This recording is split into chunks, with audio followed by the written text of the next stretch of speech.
potential. Think big for your future, mga kapiksi. So kung sabi ko nga guys, mangangarap din lang kayo, no? Taasan nyo na, lakihan nyo na guys, kasi mapupush out at mapupush out yan sa reality mo, basta pinaniwalaan mo siya as truth sa buhay mo. Okay?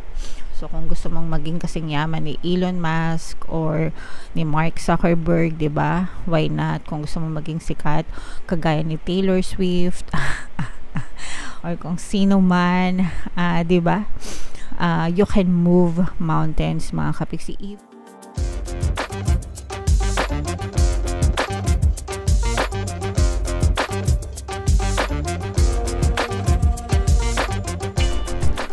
Hello guys, hello Scorpio, welcome back to Pinoy Pixie Tarot. Ang papagandang episode natin for tonight is messages from the universe para ngayong March to April para sa Scorpio, Sun, Moon, Rising, Sign, and Venus. General reading lang guys, pwede mag-resonate, pwedeng hindi.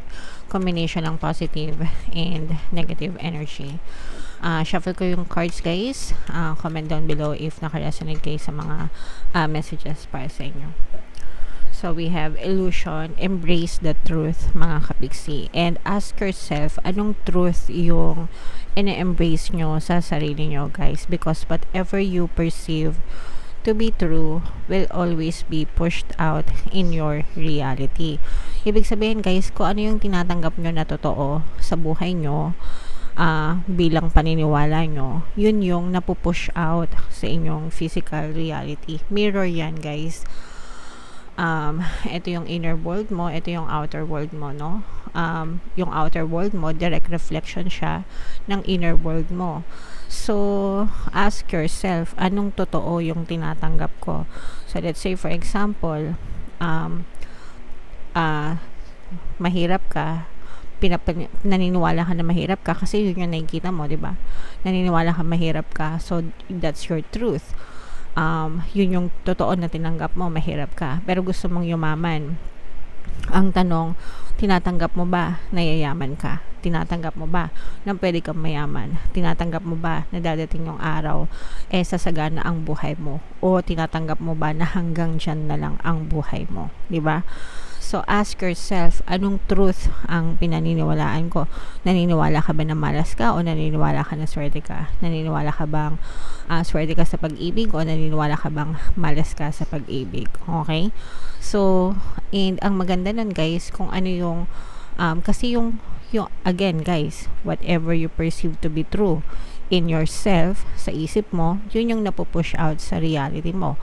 And kapag nagbago yung isip mo, definitely mababago din yung reflection sa reality mo. Okay? So ask yourself, mga kapiksi, ano-ano ang mga totoo na pinaniniwalaan ko.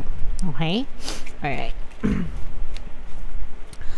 So yung next na message, Scorpio, we have choices, no? Make the best choices in your life guys. Maganda ito kasi kapag may choice ka, ibig sabihin may mga opportunities, may mga pinagpipilian ka. Okay? So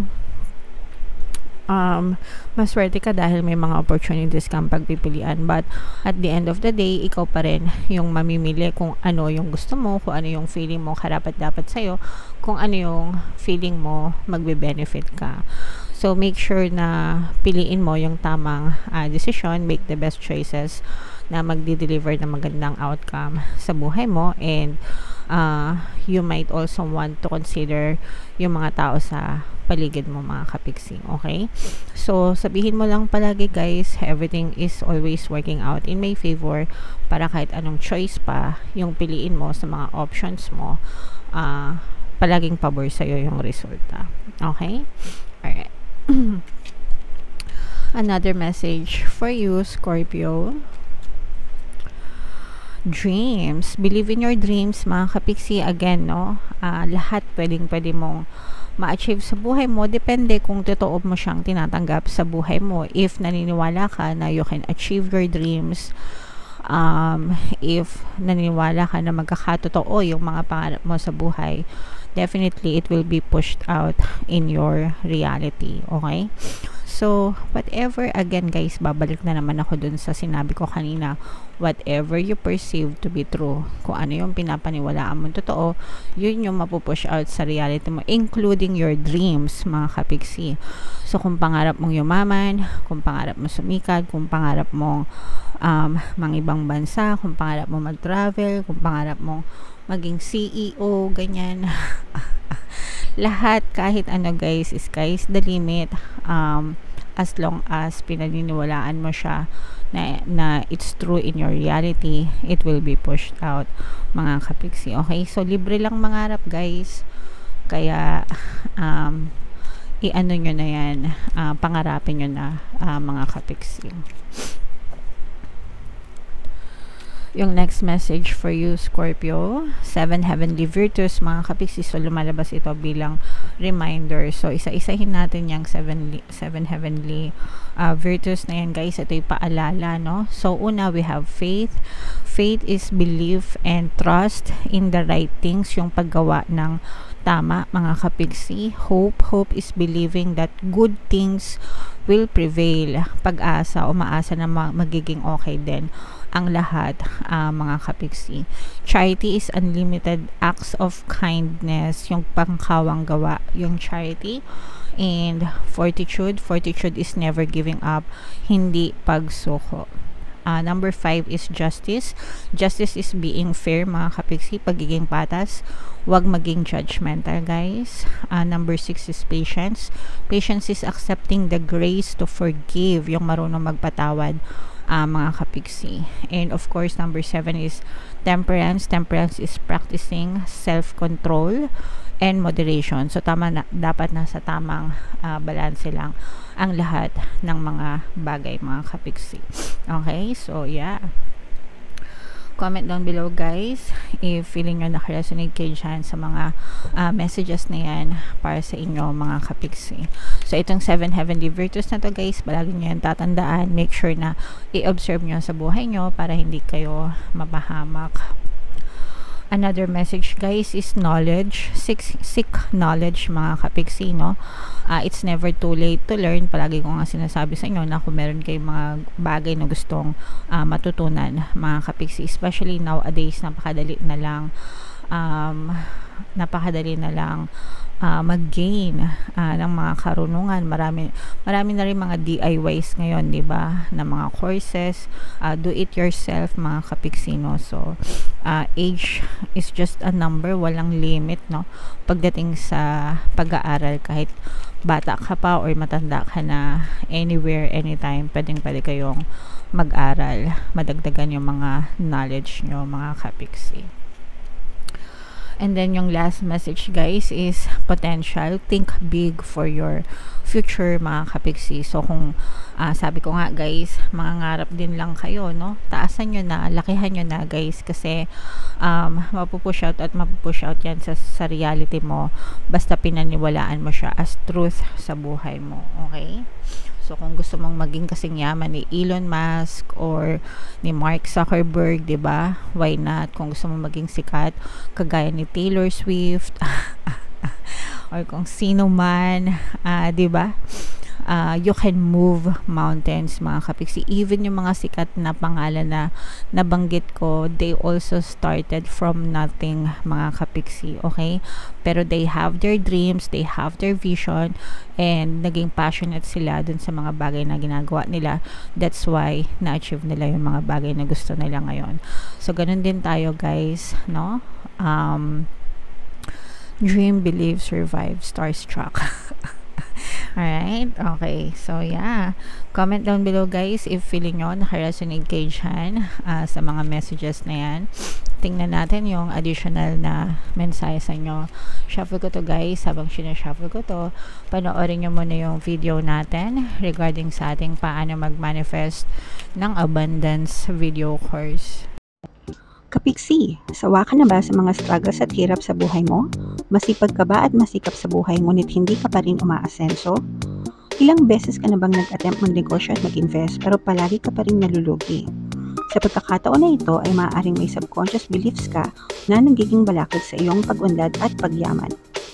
Introducing, paano mag-manifest ng abundance video course.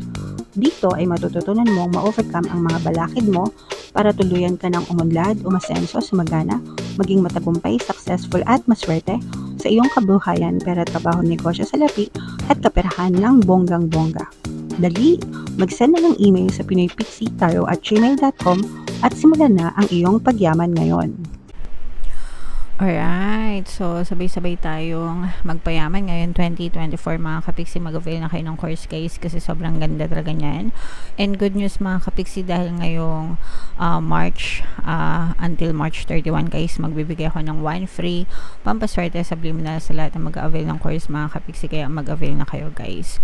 Meron din tayong email coaching, manifest your desires using the law of attraction. If meron kayong mga specific na gusto nyong i-manifest guys, pwedeng love and relationship, pwedeng money or career, pwede kayong magpabook ng email coaching session with me. Mag-send lang kayo guys ng email sa pinoypixietaro@gmail.com. So we have freedom guys. Sobrang ganda nitong message para sa inyo. Pakinggan muna natin. Your heart is pure and free. A greater purpose calls you. You have unlimited reserves of stamina and strength. You follow the winds of change and accomplish your dreams. Again guys, dreams na naman, no? Ma-accomplish nyo talaga yung mga dreams nyo, mga kapiksi, and think big para sa mga pangarap nyo sa buhay. Okay? So, you have unlimited reserves of stamina and strength. Ibig sabihin nito, malakas kayo, marami kayong reserva mga kapiksi. For some of you, baka feeling nyo hindi kayo napapagod, ganyan, work, grind, diba? Yun yung sinasabi ng iba. That's because you are so inspired mga kapiksi, no? Punong-puno kayo ng inspirasyon sa pag-achieve ng inyong mga pangarap, kaya kahit na mabibigat na bagay, hindi nyo iniinda, punong-puno kayo ng strength, ng inspirasyon, ng lakas para ma-achieve nyo yung mga pangarap nyo. And for some of you guys, no, meron kayong kakayahan na mag-adapt sa mga pagbabago sa buhay, and that makes it easier for you mga kapiksi, no? Yung adaptable to changes, diba? Kapag flexible kayo, mas madali para sa inyo yung makasurvive mga kapiksi. Your heart is pure and free. Malaya kayo mga kapiksi na gawin yung mga bagay na gusto nyo, so be it mga kapiksi. Alright? So, super nice, super ganda ng mga messages para sa inyo. I-comment nyo yan sa baba guys. Dreams coming true, ma-accomplish ko mga dreams ko, matutupad ko yung mga dreams ko, mind accomplishment ng dreams, mind accomplishment ng pangarap. So yan, i-declare nyo yan, i-mind nyo sa comment section para talagang maramdaman nyo yung energy and ma-align kayo dun sa energy ng inyong mga pangarap sa buhay. Alright? So, comment down below guys if feeling nyo naka-resonate kayo dyan sa mga messages na yan. Ito yung ating mga pampaswerte subliminal guys. Pakinggan nyo para talaga maging maswerte kayo. And ito naman yung ating success stories ng paano mag-manifest ng abundance video course. Click here to subscribe guys. And click here to join our membership program. Thank you for liking, sharing, and subscribing. And see you again next time. I love you all guys. Have a nice day. Bye-bye.